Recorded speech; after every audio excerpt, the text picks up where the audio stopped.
Hello everybody, are you well? Oh good, I am so delighted to hear that. Oh, and me, you ask? Well, I'm still vertical and still above the grass, thank you for asking. You know, it's been about 2 years since my last flight video, did you know that? December 2022 to be exact.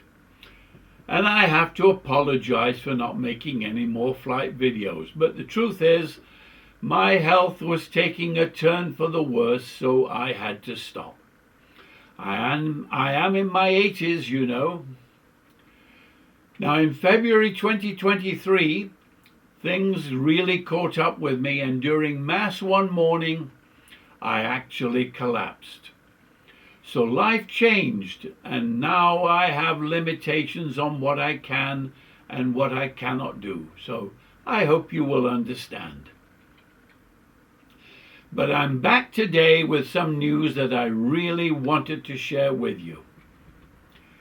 As you may recall, I had said that when I could no longer continue the flights, the simulator was to go to my pal Father Ludovic, who's a priest in the Diocese of Verona in Italy. I made that promise to him back in July 2021. Well, that day has finally arrived. Now, Father Ludovic was the priest in this lovely parish in Legnago, one of many churches in the Diocese of Verona, and one of Father's passions is flying. This is one of the aeroplanes in which he had an opportunity to take to the skies. This particular aircraft belongs to one of his parishioners, who would invite him to fly whenever he got a few hours spare. And these pictures show him in the cockpit. And these are views of the Italian Adriatic coast near to Venice. Not a bad view at all, don't you think? And then mid-year in 2023, I got an email from a Belgian fellow named Thomas Knopf. Now, he said he was planning a trip to England, and being a fan of simulators, he asked if he could pop in to see mine and to chat about flying. Well, of course I said yes. I always like to share my toys. And a couple of months later, Thomas arrived. Now, Thomas has a website. It's right here. And I discovered that he's a well-known visual artist and photographer, and is quite famous in his own country. You should have a look at the work portrayed on his online website. The latest project Thomas was working on was flight, and the various enthusiasts of flight. And to accomplish that, he was researching simulator users all over Europe and beyond. And while he was here, he took lots of pictures of the simulator, and we even made a short flight to show Ryanair 186 in operation. Thomas returned a few more times after that and wanted to know if he could feature the simulator in a special exhibition in a gallery located in Belgium. Well, I checked with Father Ludovic, who was making preparations to transport the simulator to Italy at the time, and we both agreed to assist him with the project. Last week, Thomas returned. But this time he came with a big van and with a fellow named Jens, one of his associates who works in the Belgian film and stage industry. And so the disassembly of Ryanair 186 began. Here's the van. It was a really cold day and the temperatures were well below freezing. The snow that had fallen a couple of days before had frozen solid, and it was causing all sorts of problems on the roads. But The van made it into the carport and came with an electric hoist on the back to make lifting a lot easier. Then the disassembly began in earnest. First, the large screens were rolled into another room to await packing. Then the lads removed all the boxes and packing cases I'd saved for the purpose of transportation. There was a lot of wiring that had to be disconnected so that the radio pedestal could be removed, and then after that the throttle quadrant was taken away. Then the yokes were removed, followed by the pedals, and then all of them were stored into the garden room so they could be packed. Next, the forward overhead was removed and my homemade cabin housing was unbolted from the main instrument panel. The instrument panel was moved out of the bedroom door using a wheeled dolly that they had brought, and it was rolled out to the van where it took 3 of them, as you can see here, to load it.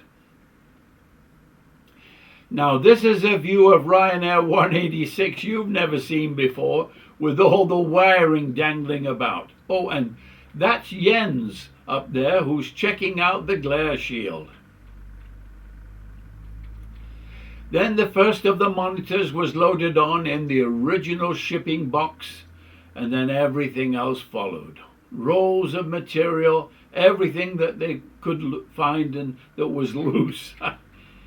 Meanwhile, back in the old spare bedroom, the last monitor was removed from the wall and it joined the other 2 in the back of the van. And there's Thomas himself looking very happy with the progress. Finally, the spare bedroom was empty. Totally empty.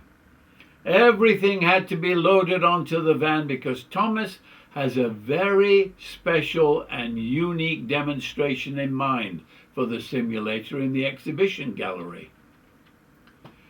You see, the simulator is not only going to be a central attraction at the exhibition, but the room it occupied as well, including walls, curtains, and even the carpet. Thomas wants visitors to the gallery to be able to see what so many of you saw, the illusion of flight from a simulator enthusiast point of view from the chair. Now that was the reason I built it the way I did, in order to create the illusion of real flight. So Jens is going to use his skills from building film and stage sets to exactly recreate the room, complete with door and pictures on the walls, everything, even the carpet and the curtains. Now here it is in the gallery in Belgium. First thing, the carpet was unrolled and laid flat on the floor. And then all the rest of the simulator equipment is brought in and laid out in readiness. The center screen is mounted and the main instrument panel is placed in the exact spot as it was here and the cabin housing is then bolted back on. The pedals were put back in their place along with the yokes on both sides. And then the throttle quadrant is attached, and then the radio pedestal is added. The forward overhead is also replaced. And here you can see it's starting to take the familiar shape. Everything has been replaced meticulously. And here's the last picture, showing Thomas on the left and Jens on the right of the rebuilt simulator with the large 75-inch screens replaced in their stands. There's still some wiring still to complete and the computers will need to be connected up again before the bigger job begins. The construction of the walls, ceiling, doorway and window, complete with curtains, even a light switch and the overhead ceiling light. Thomas, you see, has an artist's eye for detail, and nothing will be left out. The idea is that when I step into the reconstructed room in Belgium, I will feel right at home. That's some plan he has, isn't it? But you know, Thomas is very clever and he's done exhibitions before, so he knows what he wants to accomplish. The simulator will actually be running and operational each day during the exhibition. Now here's a special invitation to each and every one of you watching this video today. Go and see the exhibition for yourself. There will be hundreds of pictures and videos and material that Thomas has gathered from all over the world for you to see there. Now here's the location of the gallery on screen. And the title of the exhibition is As Real as It Gets. Now the gallery is located in Waregem in the Belgian region of Flanders, and the opening day is Saturday the 15th of March this year, 2025. Yes, I know it's the Ides of March, but if your name is Caesar, you might want to stay home and come on another day. The last day of the exhibition is Sunday, the 18th of May, 2025. And are you ready? Here's the best bit.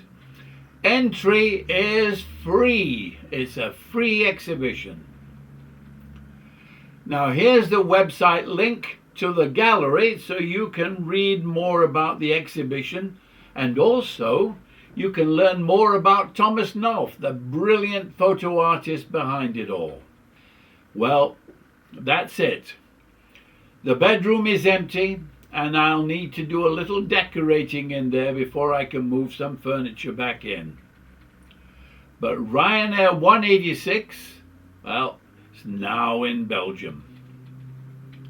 Thank you, one and all, for following the flights of Ryanair 186 in the past. And if you can, please do visit the gallery and see it for yourself. Thank you for watching, and God bless you all.